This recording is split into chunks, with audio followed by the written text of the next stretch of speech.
Today, I want to take you into something that is causing so much troubles in relationships. I'm talking about immaturity in relationship. Maturity versus immaturity. How do you know that someone that looks matured is not matured?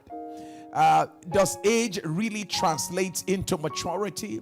Does size makes you say somebody's matured? Does education, degrees, does all of that translate into what we call maturity? Where you're about to discover that someone may look big, someone may look well built, someone may be educated, someone may even be one who has so much degrees, and shockingly, somebody may even be one who has lots of spiritual depth, and the person may not be matured when it comes to the issues of marriage and relationship. The first thing that I want to talk about is maturity and immaturity. And I'd like you to zoom into the key concept here of the word immaturity. Let's look at the word immature.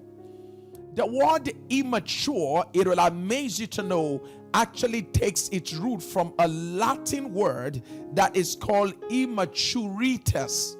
Immaturitas. That is the Latin word for immature. It is the Latin word immaturitas. And immaturitas actually means unripe. So the word immaturitas is actually an agricultural word. Whenever they come to pluck their fruits and discover that a fruit looks big, looks good, but it's not ripe, they call that immaturitas. Maturity is not a gift. It is not a transferable thing, meaning I can't transfer my maturity to you and say, come here, come close, I lay hands on you now, receive maturity. No, you don't receive maturity, you become maturity, and there is a process. Maturity is the response to yieldedness to a process. What are the key signs that someone is immature for marriage or relationship? Number one, emotionally immature people demand unreasonable attention from their spouses or potential spouses. Never forget that. Emotionally immature people, they usually place a demand that is unreasonable on their spouses or potential spouses. They want you to do what you are not wired to do. They place demands on you without determining your capacity for response. I wish I could write that down. Take a look at this. It is called demand versus response. Yes, demand versus response. Immature people will place an unreasonable demand on you without checking to know if you have the capacity for response. Number two, emotionally immature people reject, they shift, and they transfer blames. That's how you know emotionally immature people. That's how you know immaturitas. That's how you know people who are grown physically, physiologically, but they are not matured emotionally. Is that okay? They are emotionally immature. They are like the fruit that is ripe that should be allowed to stay on the tree until it is ripe before it's brought home and fellowshipped with. Let's get down to the next point. Emotionally immature people make promises to you that they consistently break or violate. Emotionally immature people, if I marry you, if you will just marry me, listen. We're going to do our wedding. So it's going to be on the blue water. It's going to be in the blue waters of Hawaii. We will do our vacation somewhere in Maui Island. We're going to go around the world. 1 month we will not work. We're just going to be cruising around the world. Now here's somebody who is broke. When you marry immature people, they will dream, you will pay. What is another sign that we can use to know an emotionally immature person? An emotionally immature person is one who is ideologically rigid. Don't let that bother you. Ideologically rigid and behaviorally inflexible. They are ideologically rigid. They don't, what they believe is what they believe. How they behave is how they still behave. So what they are talking to you about, their beliefs, is the belief they had when they were 4, 5, 7, 8, 9, 10, 11 years old. In our family, this is what we believe.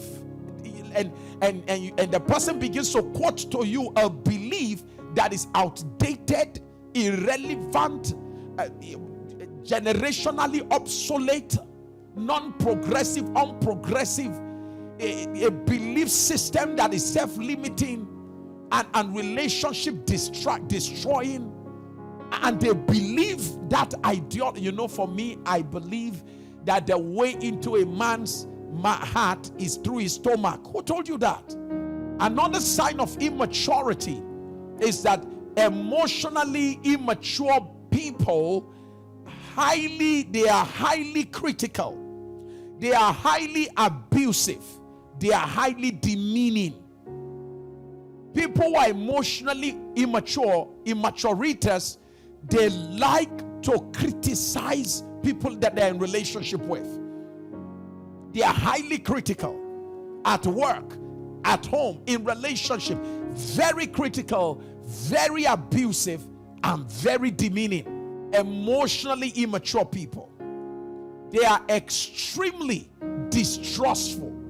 That's another thing you need to know about emotionally immature people. They are extremely distrustful, highly suspicious, and always jealous. They are distrustful. They can't trust you. If you like, be truly sincere with them. Live your life. Let there be searchlight following you all over the place. They will still not trust you. It is a dysfunction inside them. Your presence can't cure it. Your integrity of heart is not going to cure their dysfunction. It is just that they are immature. The last one. Emotionally immature people are spontaneous, focusless, and irrational. Emotionally immature people, they have this combination. They are very spontaneous. There's nothing wrong with being spontaneous, but they are focusless. So they are focuslessly spontaneous. Permit me to use such. They are spontaneous. It has no focus. They are irrational. They don't think through or pray through before making their choices or decisions. It is a sign of emotional immaturity. 7 signs you can use to know an emotionally immature man. 7 signs you can use to know an emotionally immature man. Number 1, an emotionally immature man makes foolish decisions with great consequences. An emotionally immature man, if you're in a relationship with any of them, you will know what I'm talking about. They make foolish decisions with great consequences. Their decisions and choices are always very foolish, and the consequences are usually very great and grave. Number 2, emotionally immature men, they avoid taking responsibilities for the risk that they take. Emotionally immature men, they avoid taking responsibilities for the risk that they take. Number 3, an emotionally immature man avoids accepting responsibility for the mistakes that he makes. Never accepts mistakes. Number 4, they never apologize for wrong decisions, for wrong actions. That's how to know an emotionally immature man. Never accept to apologize for any wrong action or wrong decisions. Number 5, an emotionally immature man ignores your family and isolates you from your family. ignores your friends and isolates you from your friends. Number 6, an emotionally immature man lacks emotional and sexual discipline. An emotionally immature man lacks emotional and sexual discipline, meaning emotionally how he feels is how he reacts.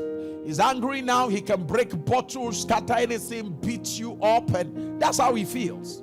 Lastly, an emotionally immature man is negatively influenced by mom and by friends. By mom, by sisters, and by friends. He is not a man of himself.